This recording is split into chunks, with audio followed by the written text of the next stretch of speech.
What's good, everybody? My name is Jay Fatty. Welcome back to another video. Today we're going to talk about cloning your chorus vocal chain and then panning it, okay? So let me show you what I'm talking about. So we have this chorus here. I'll just play a little bit of it. Stay with me, darling. Stay with me, girl. Stay. So what I did was I took the vocal chain, the main vocal chain, and I actually cloned it. So there's two of them.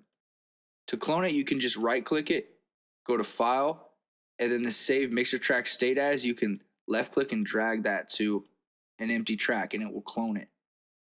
And then since these are buses, which is what I would recommend you do anyway if you're going to do this technique, is put this on the bus, I can route my choruses to both of these, okay? So that way the sound signal is getting sent twice. But what we did is this first one, I panned it 34% to the right.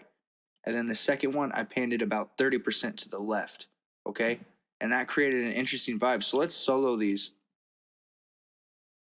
And we're gonna play it together and then take these in and out so you can hear the difference. Stay with me, darling. Stay with me, girl. Stay.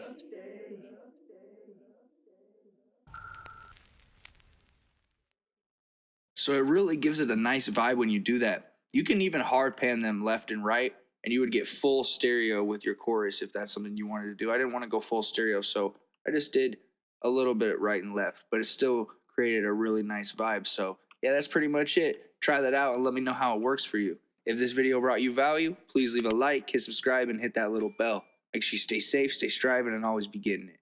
Much love, y'all. Peace.